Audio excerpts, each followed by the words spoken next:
এক রাজাকারের বাচ্চার ধৃষ্টতা দেখেন। হারামজাদা মানে ধর্মকেও ছাড় দেয়নি, মানে কি ভয়ঙ্কর তার ল্যাঙ্গুয়েজ। সে একজন বিএনপির মহাসচিব, একজন মন্ত্রী, একজন মুক্তিযোদ্ধা, সর্বোপরি তিনি একজন মুক্তিযোদ্ধা মির্জা ফখরুল ইসলাম আলমগীর একটা অজু করছিলেন এক ঠান্ডা পানিতে, একজন সেটা পোস্ট দিয়েছে। সেই পোস্ট শেয়ার দিয়ে সে লিখেছে সে এই প্রস্রাব করতে চায়, মানে সে প্রস্রাব করতে চায়, সেই প্রস্রাবের উষ্ণ পানি দিয়ে যেন মির্জা ফখরুল অজুটা করেন আর কি। কত বড় ধৃষ্টতা, কত বড় মানে ধর্ম অবমাননা, আপনি চিন্তা করা যায়। Sorry for my slang language. আসলে এটা এই হারামজাদাকে হারামজাদা না বললে পরে আসলে কম বলা হবে। এর নাম হলো আমান আবদুল্লাহ। কথা বলবো এই আমান আবদুল্লাহর প্রসঙ্গে, এবং আরেকটা ঘটনা আপনারা নিশ্চয়ই সকলে এতক্ষণে জানেন যে এই ট্রাইব্যুনালের, আন্তর্জাতিক অপরাধ ট্রাইব্যুনালের যে Tajul prosecutor, chief prosecutor, crore crore টাকা সে এই ট্রাইব্যুনালে বিচারের নামে, দোষী সাব্যস্ত করার নামে নানান কৌশলে কাউকে রাজসাক্ষী বানিয়ে যারা টাকা দিতে পারেনি তাদেরকে সে বিভিন্ন দণ্ড দেওয়ার ব্যবস্থা করেছে। সেই তাজুলের আজকে বিদায় হয়েছে, বিদায় করে দিয়েছে তাকে। তাজুলের বিষয় নিয়েও কথা বলবো। News and views by Nuruzzaman লাবুর পক্ষ থেকে আপনাদের সবাইকে শুভেচ্ছা। বিস্তারিত আলোচনা যাওয়ার আগে আমার এই YouTube channel news and views by Nuruzzaman Labu, আমি এখানে আলোচনা ও বিশ্লেষণ করি। আমার আলোচনা ও বিশ্লেষণ যদি আপনাদের ভালো লাগে তবে চ্যানেলটি অবশ্যই সাবস্ক্রাইব করবেন এবং লাইক, কমেন্টস ও শেয়ার করতে পারেন। যদি ভিন্ন মত থাকে কমেন্ট সেকশনে জানাতে পারেন। যেটা বলছিলাম যে একজন রাজাকারের পুত্র আবু তাহের নামে একজন রাজাকার চট্টগ্রামের, যে যুদ্ধের সময় রাজাকারের ভূমিকায় ছিল আমাদের মহান স্বাধীনতা যুদ্ধের সময়। যুদ্ধের পরে যখন বাংলাদেশ বিজয় লাভ করে, বাংলাদেশ গঠিত হয়, তখন সে পালিয়ে গিয়েছিল, দেশ ছেড়ে চলে গিয়েছিল। পরে আবার যখন ৭৫ পরবর্তী সময়ে যখন অনুকূল অবস্থা পরিবেশ তৈরি হয়, তখন কিন্তু আবার সে ফিরে এসেছে। এই রাজাকারের নাম হলো মাওলানা আবু তাহের। এই আবু তাহেরের ছেলে, সে একসময় ৮০ বা ৮১ সালে ছাত্র শিবিরের সভাপতিও হয়েছিল, আবার জামাত ইসলামীর সহকারী সেক্রেটারি জেনারেল হিসাবে সে দায়িত্ব পালন করেছে। ২০২০ সালে এই রাজাকার মারা গিয়েছে। তো এই রাজাকার পুত্রের পুত্র আমান আবদুল্লাহ একটা পোস্ট শেয়ার করেছে। সেই পোস্টে সে লিখেছে, আহারে, ঠান্ডা পানিতে অজু করতে কলকাতার গোলাম ও বাঙ্গুদেশুর মালিকটার অনেক কষ্ট হচ্ছে।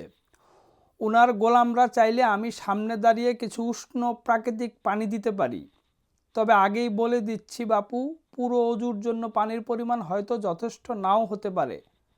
কারো ধর্মানুভূতিতে আঘাত লাগলে মদ দিয়ে ইফতার করাতে আমি বিশ্বাস করি না। শুয়োরের আবার অজু কি? একটা ভিডিও শেয়ার করে সে এই কথাগুলো লিখেছে। সেই ভিডিওটাতে মির্জা ফখরুল ইসলাম আলমগীর, একজন মুক্তিযোদ্ধা, একজন বয়স্ক প্রবীণ রাজনৈতিক, এবং যদি আপনি এই প্রবীণ রাজনৈতিকদের মধ্যে খুবই বিনয়ী এবং ভদ্র মানুষ যদি কাউকে কাউন্ট করেন এবং যথেষ্ট সংবেদনশীল হিসেবে কাউকে যদি গণ্য করেন, তবে মির্জা ফখরুল ইসলাম আলমগীর অবশ্যই আর কি। সেই মির্জা ফখরুল ইসলাম আলমগীরকে নিয়ে এই রাজাকারের বাচ্চা রাজাকার সে এমন একটা নিকৃষ্ট কথা লিখেছে যে প্রাকৃতিক পানি দিবে, মানে সে প্রস্রাব করতে দিতে চায় সে অজুর জন্য আর কি। আবার ধর্মানুভূতির কথা বলে সেইটাকে বলছে যে মদ দিয়ে ইফতার করাকে যেমন ঠিক না, তেমনি এই মির্জা ফখরুলের মতো মানুষকে এই তার প্রস্রাব দিয়ে অজু করাকেও সে এটাকে ধর্মানুভূতিতে আঘাত লাগার কোনো কিছু হিসেবে, কত বড় নিমক হারাম নিকৃষ্ট জারজ, এটা চিন্তা করেন আর কি। মানে একটা লোক, একজন ভদ্রলোক, সে অজু করছে, তার ধর্মের সে রিচুয়াল পালন করবে, নামাজ পড়বে, সেই অজুকে সে প্রস্রাব দিয়ে করাইতে চায়। এরা বলে আবার ইসলামের কথা বলে, এরা বলে জামায়াতে ইসলাম। মানে কতটা জঘন্য হইতে পারে এদের চিন্তা চেতনা, এদের মননে মগজে কতটা গু থাকতে পারে, মানে চিন্তাই করা যায় না। এরকম একটা জঘন্য ভাষার ব্যবহার করতে পারে একজন। তার বাবা মানে করাই স্বাভাবিক। মানে রাজাকারের বাচ্চাদের মুখ থেকে এর চেয়ে ভালো কোনো কিছু আর আসলে প্রত্যাশা করবেন কিভাবে আর কি। কিন্তু আমি আসলে খুবই লজ্জিত, দুঃখিত। আমি দেখলাম যে এই পোস্টটা সেই বাটপাড়ের সেই নির্লজ্জ সেই রাজাকারের বাচ্চাটা মানে তার ফেসবুকটা ডিঅ্যাক্টিভ করেছে। এটা যেহেতু সোশ্যাল মিডিয়াতে একটু নেগেটিভ আলোচনা হচ্ছিল, সঙ্গে সঙ্গে সে ডিঅ্যাক্টিভেট করে রেখেছে। কিন্তু বিএনপির যে এই যে বিশাল লোকজন এত মানে কারো কোনো হোদগোদ নেই আর কি, কেউ এটা নিয়ে প্রতিবাদ কোনো কিচ্ছু নাই আর কি। আরে বাবা, তুই ওই হারামজাদাকে ধরে এনে গণধোলাই দিয়ে পুলিশে সোপর্দ করো। এত বড় ধৃষ্টতা সে কোথায় পায়? রাজাকারের বাচ্চা হয়ে সে এত বড় ধৃষ্টতা একজন সিনিয়র রাজনীতিক নিয়ে সে কিভাবে বলে? আর এগুলা আসলে এই বিএনপির লোকজন আসলে এগুলা এই চান্দা মান্দা, এই যে মানুষ যে বলে চান্দা মান্দা নিয়ে ব্যস্ত, ধান্দা ফিকির নিয়ে ব্যস্ত, এদের আসলে এগুলা বোধহয় গায়ে লাগে কিনা আমি আসলে বুঝি না আর কি। মানে না হলে পরে এত বড় একটা ধৃষ্টতাপূর্ণ কথা, এত বড় একটা ধর্ম অবমাননা বিষয়ক একটা কথা একজন রাজাকারের বাচ্চার মুখ দিয়ে আসলো, অথচ তেমন কোনো প্রতিবাদ নাই, কোনো মিছিল নাই, মিটিং নাই, মানে তাকে ধরার কোনো আয়োজন নাই।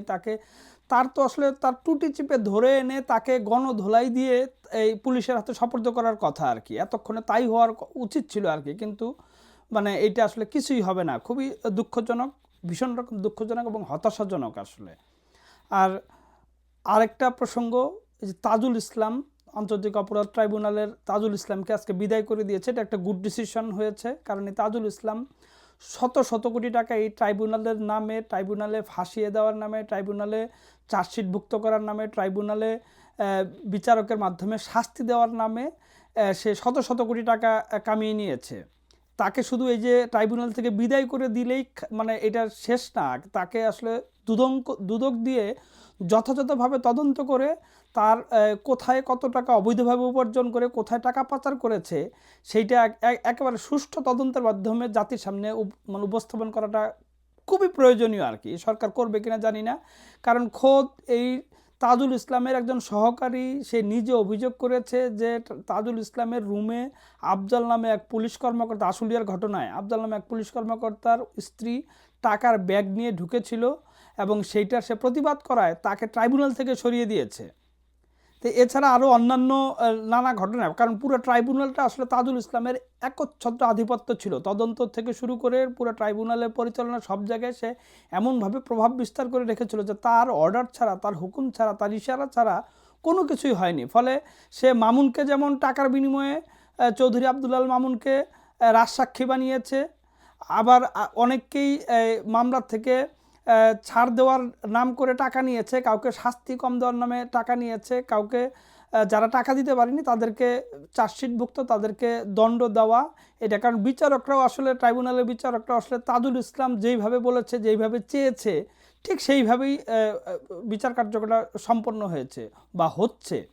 খুবই এটা মানে দুঃখজনক শুধু না আর কি, এইটা খুবই শক্ত হাতে এটা তদন্ত করে বিচারটা করতে হবে, একেবারে স্বচ্ছ ইন্টারন্যাশনাল স্ট্যান্ডার্ড মেনটেন করে।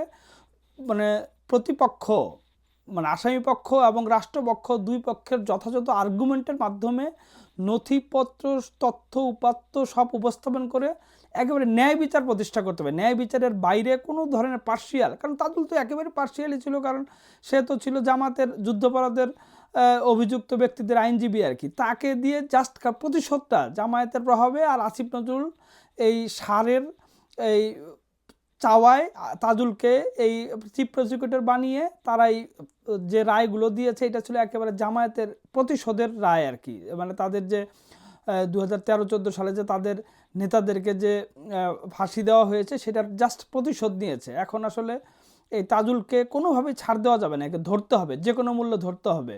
আপনারা খেয়াল করবেন যে তাজুলকে সরানোর উদ্যোগ শুনে কিন্তু পিনাকিও চিৎকার চেঁচামেচি শুরু করে দিয়েছিল, কিন্তু শেষ পর্যন্ত তার শেষ রক্ষা তার হয়নি। তাকে শুধু সরিয়ে না দিয়ে তাকে একেবারে আষ্টে পৃষ্ঠে ধরে সে কয় টাকা এখান থেকে অবৈধভাবে লুটপাট করেছে, ঘুষ নিয়েছে, সেইটা জাতির সামনে উপস্থাপন করাটা খুবই গুরুত্বপূর্ণ। সবাইকে ধন্যবাদ।